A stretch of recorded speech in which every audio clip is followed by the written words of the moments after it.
আলাইকুম রহমতুল্লাহি ওয়া বারাকাতুহু। আমার ভিডিওগুলো দেখতে থাকুন, দেখতে দেখতে ভালো লাগে, ভালোবাসা হয়ে যাবে ইনশাআল্লাহ। প্রিয় দর্শক, কৌশলগত মিত্র ভারতের প্রশংসা করল হোয়াইট হাউস। খবর প্রকাশিত হচ্ছে দৈনিক ইত্তেফাক। আসুন বিস্তারিত দেখি। ইন্দো প্রশান্ত মহাসাগর অঞ্চলে ভারতের প্রশংসা করেছে হোয়াইট হাউস। স্থানীয় সময় সোমবার 30 জুন ওয়াশিংটনে এক সংবাদ সম্মেলনে প্রেস সেক্রেটারি ক্যারোলিন লিভিট এ মন্তব্য করেন।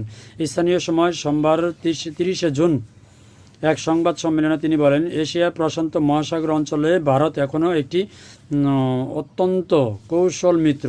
এছাড়াও তিনি মার্কিন প্রেসিডেন্ট ডোনাল্ড ট্রাম্প এবং প্রধানমন্ত্রী নরেন্দ্র মোদীর মধ্যে দৃঢ় ব্যক্তিগত সম্পর্ক কথা তুলে ধরেন। খবর এনডিটিভির।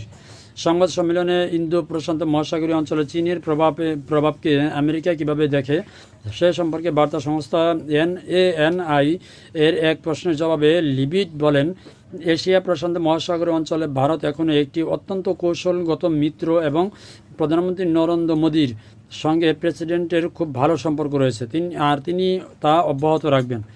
ভারত ও যুক্তরাষ্ট্রের মধ্যে সম্ভাব্য বাণিজ্য চুক্তি সম্পর্কে এএনআই এর আরেকটি প্রশ্নের উত্তরে দেওয়া কিছুক্ষণ পরেই ইন্দো প্রশান্ত মহাসাগরীয় অঞ্চলে ভারতের গুরুত্ব সম্পর্কে হোয়াইট হাউসের মুখপাত্র এ মন্তব্য করেন।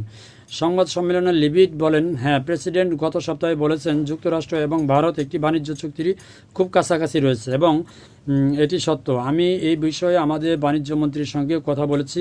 তিনি প্রেসিডেন্টের সঙ্গে ওভাল অফিসে ছিলেন। তারা এই চুক্তিগুলো চূড়ান্ত করেছেন এবং ভারতের বিষয়ে আপনি খুব শীঘ্রই প্রেসিডেন্ট ও তার বাণিজ্য দলের কাছে থেকে শুনতে পাবেন। হোয়াইট হাউসের মুখপাত্রের কাছ থেকে এই মন্তব্য এমন সময় এগুলো যখন ভারতের পররাষ্ট্রমন্ত্রী এস জয়শঙ্কর কোয়াডর পররাষ্ট্রমন্ত্রীদের বৈঠকে যোগ দিতে যুক্তরাষ্ট্রে অবস্থান করছেন।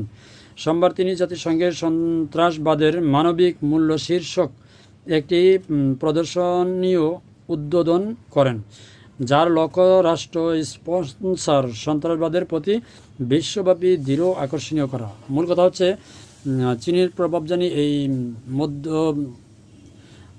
এই প্রশান্ত মহাসাগরে যত না থাকে সেটার জন্য প্রশংসা করছে। আসলে চীনের সাথে যুক্তরাষ্ট্রের সাথে ভালো একটা দ্বিপাক্ষিক সম্পর্ক নেই, আপনারা জানেন, যার কারণে ভারতের সম্পর্ক করছে। যাই হোক, এত রাজনীতি কম বুঝি। ভালো থাকবেন সবাই। আসসালামু আলাইকুম।